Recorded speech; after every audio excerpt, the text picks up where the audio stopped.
Thank you. Hey, you're welcome. Got some promo shoots afterwards. Nice. Didn't feel like changing. I feel you. Who's up first? What's it like to be back, Jake? It's hot to be back. No, it's great. Getting everybody out here again and just wrapping up the summer. It kind of went, 5 weeks, felt like a decent amount of time in the weight room, and then we had that little break, and then after that 4th of July break, it flew, and now we're here. So the guys are excited to be back. The energy's great, and I think we're doing a good job through the first couple of days. Coach Tedford said it's about a third of the team is new from spring ball. What's it been like to incorporate all those guys? It's been good, just getting new faces around, guys that really want to be here, guys that are challenging people and challenging to play. So it's great to see a lot of new faces, like I said, and just seeing some talented guys come and join the program.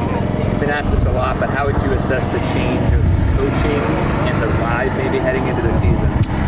There's a ton of experience, not that there wasn't on the last staff, but I just feel like there is not a more veteran presence because they're all, I feel like decently older. They've been doing it longer. I just feel like there's a professional aspect to it that really comes along with this crew, and I really appreciate their passion and their drive to be great at each task they try to accomplish. It's only been 2 days, but have you seen anything from this team that can give you the sense that these guys are stepping it up a notch, that this team can be great and live up to the hype that's out there? Yeah, like everyone's talked about the talent, and I think the talent's there, and like I said earlier in spring, talent doesn't equal success, and we've talked about that in meetings, and guys have done a really good job of just trying to uphold the standards that we want at Fresno State, and just kind of what we want to accomplish. Everyone knows what we want to do. It's been set in stone, and it's up to us to hold each other accountable, hold each other to the standard, and just keep prepping it every day. How do you see that battle behind you shaping up? Anybody stood out to you in the first couple of days? Anybody that might caught a twinkle in your eye or something? I think they're all doing a great job. It's a close race. Those guys have been here for a couple years now, and they're going to continue to battle for it. And I'm going to continue to help them when they need help, and we'll see what happens. I'm rooting for all of them to do their best, and whoever it is whoever it is. You talked about standards. How would you articulate your personal standard that you're trying to hold yourself to? I just think I got to come here and be really consistent. That's the one thing that I think a lot of great quarterbacks do, a lot of great leaders do, is they bring a consistent passion to the room every day, and they hold their teammates to that same standard and passion. And I think if I come out here and don't feel it one day, I got to still hold myself to the same standard and push myself to the level I want to be at, and that's a really high level of being elite at this level, and then obviously going to the next level and doing whatever that is there. But I put a lot of work into this. It's my 6th year in college football, and all the work that I put in is going to pay off. I've worked hard for this moment, and it's finally here, and I'm just going to go have fun with it, man. Coming up, fall camp, all the work that's going to go in is behind the scenes, and then when we go play, we go play. Dealing with this Fresno heat is nothing new to you, but for the 35 new guys out here, what advice has been given to them, and how do you stay hydrated out here? Well, when DeBoer was here, we practiced at 8 o'clock in the morning. We get started about 10:30 here, so when we get rolling at stretch and into team, it's about 11:30, and then we're rolling into about 12:30, 1 o'clock. So it's probably one of the hottest parts of the day, and I haven't really experienced that myself, so there's a little getting used to.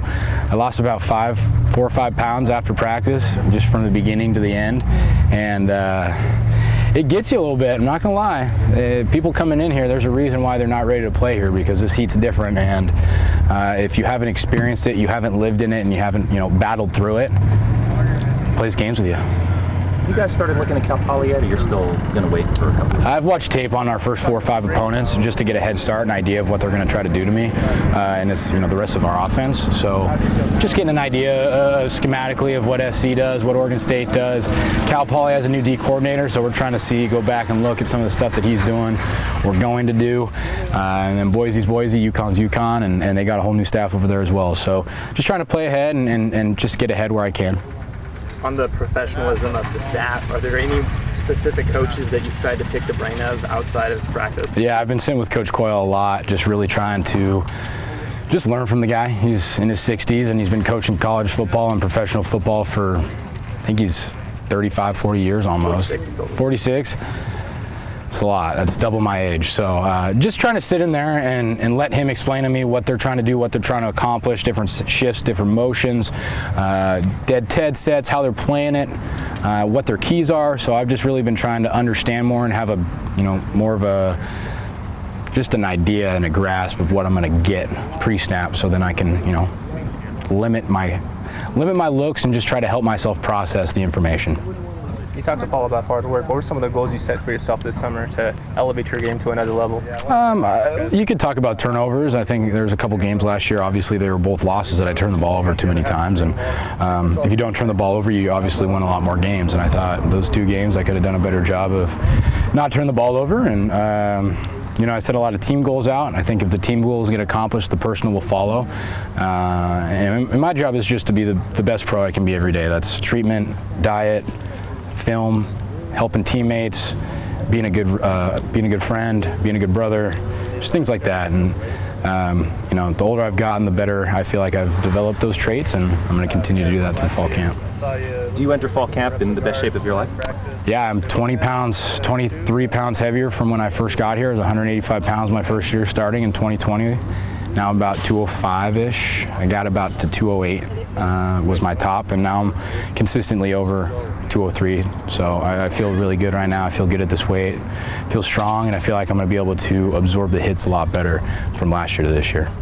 You mentioned you were losing weight. Does that affect your diet plan? I know you're eating like 4,000 calories. Yeah, I mean, a little over 4,000 a day, and it's just, you know, continuing to eat. You're going to lose water weight out here.